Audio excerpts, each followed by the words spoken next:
Some people come to Harwich only to use it as a springboard to go somewhere else.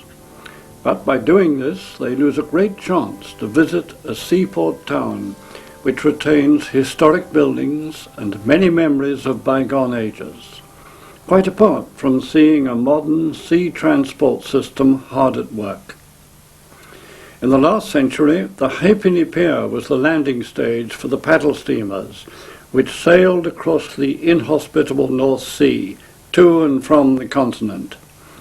Nearby, the newly constructed railway system brought passengers to and from the quay, whilst to cater for those preparing for a sea crossing and perhaps needing to fortify themselves for the tedious and sometimes uncomfortable journey, passengers could relax in the Great Eastern Hotel.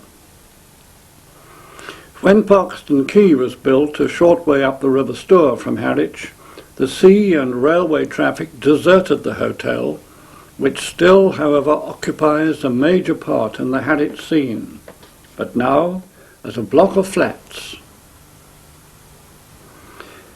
The Halfpenny Pier is still a part of that local scene, but now hosts only occasional visitors, fishing boats, and the harbour ferry. But the old ticket office still exists, now operated by the Harwich Society as a visitor centre.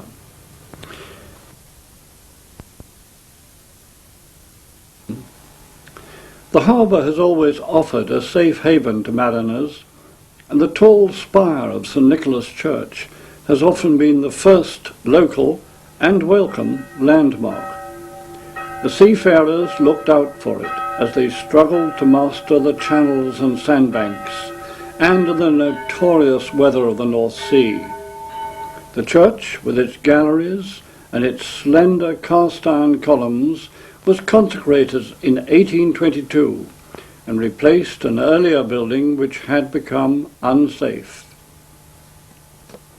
Designed to hold 1,000 worshippers, the church authorities obviously had in mind the large military and naval forces quartered around the town, and which were marched in strict order to the compulsory church parade every Sunday. Today those parades, and indeed the servicemen, have been long gone, and the large church called the Cathedral of the Peninsula is rarely filled except for great occasions. The church has an elegant and soaring plaster ceiling, and apart from the aesthetic value, it is believed that this contributes to the excellent acoustic effect. This quality is particularly beneficial for the performance of music, and concerts of all sorts are held here, especially in the summer. The church has not been altered significantly since it was built, and it still retains on either side of the organ the upper galleries, or the cages as they are called locally, and which used to accommodate the school children, together with the beadle, or the schoolmaster, to keep order. Purchased for the original church in 1700 and recited in the new church is the altarpiece painting, showing Moses giving the law, and it forms a major feature of the East End apse. At the opposite end of the church, in the West Gallery, is another treasure, the organ, originally built by Flight and Robson of London for the church, and opened by Mr. Flight himself in 1822. After many years' service, the organ was restored and enhanced a few years ago by the Ipswich organ builder Peter Bumstead. By happy coincidence, Peter Bumstead opened the restored instrument himself, thus keeping up the tradition. Much restoration work has been carried out on the fabric over the past decade, and some £250,000 has been spent. Parishioners have been generous in many ways to St Nicholas, and an example of this is seen in the set of contemporary altar frontals, designed and embroidered by the late Gwen Stooke.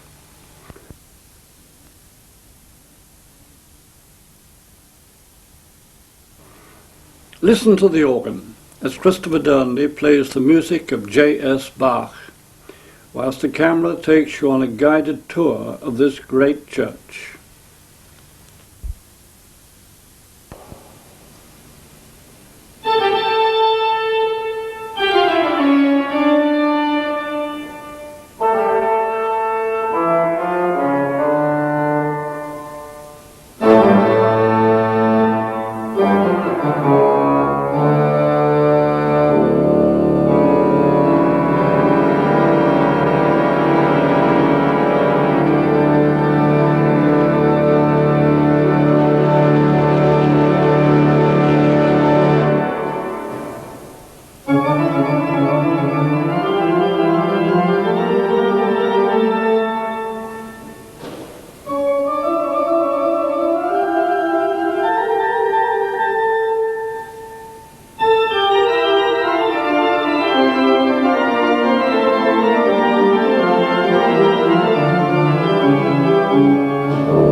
From God to Mammon, with the 200-seat Electric Palace Cinema in view. One of the earliest purpose-built cinemas in the country, it was built in 1911, the design being by the young Ipswich architect Mr. Hooper, who certainly provided for his client, Charles Thurston, a fine and imposing example of showman's Baroque architecture, to contrast with the nearby church. In the 1960s, the cinema fell on hard times, and there were proposals to demolish it. However, at the last moment it was listed, and a trust was formed to restore it and to operate it. The cinema now shows all of the latest films in an auditorium notable for its original decorative plasterwork. Close by the Electric Palace is the wall mural in Wellington Road, commissioned by the Harwich Society, designed by Brian Rowland and painted by members of the Society and pupils of the Harwich School, showing scenes of the town. The town is full of historic and beautiful buildings, and it is difficult to decide which is the finest. Wherever you walk, fresh vistas open up, offering temptation to the eye and to the camera. The main streets run away from the quay and are parallel to each other, and sometimes the view across to the Shotley side of the river is interrupted with dramatic effect by a ship passing by.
Harwich Quay is a great place to linger and to view the shipping, especially the cruise liners and the continental ferries, all now based upriver from Harwich at what was Parkston Quay and what is now known as Harwich International Port. These ferries carried on the tradition started in the last century when Halfpenny Pier was their base, but now the operation is much, much larger, and some of the vessels are young liners. The town is also visited by heritage vessels, ranging from a Russian sail training ship to barges, some of which were built in the town many years ago, whilst steam-powered vessels are occasionally seen. Harwich offers several vantage points to look across the river towards the port of Felixstowe and to see the many container ships and vehicle ferries which have made this enterprise one of the most important commercial ports in the country. Harwich Harbour was important in time of war, and in the early 19th century measures were taken to defend it from invasion, the major defensive work being construction of the Redoubt Fort, to keep Napoleon out of England, as the saying went. Not that the passer-by can see much, as the fort is sunken into an enormous man-made mound, and the best view can only be obtained from the air or by visiting the complex. Originally armed with giant muzzle-loading guns, the fort was designed to bring fire to bear all around it, the houses on its perimeter having been built mostly after the redoubt was decommissioned. This all-round field of fire included the all-important access channels from the North Sea into Harwich Harbour, and if the enemy escaped the initial barrage and tried to make its way past the fort up to Ipswich via the River Orwell, then this too was within range. The big guns could also dominate the Shotley Peninsula with ease, giving no hope of respite, for even if the enemy sought to move up the River Stour towards Manningtree, this area too was well covered from the Redoubt Fort. But the fort never fired its guns in anger, and after World War II, during which the fort had only a minor role, it was abandoned. In 1969, the Harwich Society started a rolling programme of restoration, a programme which continues today. A part of the money-raising effort needed to fund the continuing restoration is the annual Redoubt Fete, which is a great fun time for all, the activities of the fete being in strict contrast to the early duties of this great fort. Many wooden sailing vessels were built in the old shipyards of Harwich, and whilst these are no more, there is a remnant of the technology used in those days in the shape of the wheel crane, originally set on the quayside. The crane was worked by a gang of men, walking inside a drum and revolving it, which powered the primitive machinery. Early navigation aids are seen in the high and low lighthouses, sited so that when the upper light corresponded over the lower one, then the mariners at sea knew it was safe to turn into the harbour. These lighthouses are now museums, and a third museum, operated by the Harwich Society, commemorates the lifeboat service, the local branch of which is one of the busiest in the country.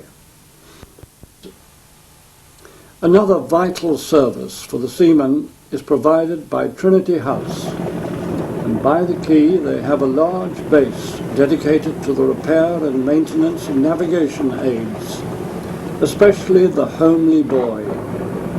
Despite satellite navigation and other modern equipment, the buoy, updated by modern technology, is still an important part of the mariner's safety. Not that wars in Harwich finished with the redoubt, for a further fortification was built on Beacon Hill, and this served the country up to and including World War II. At the end of this war it was abandoned, and though today it is neglected, awaiting restoration, it offers more military history to the visitor.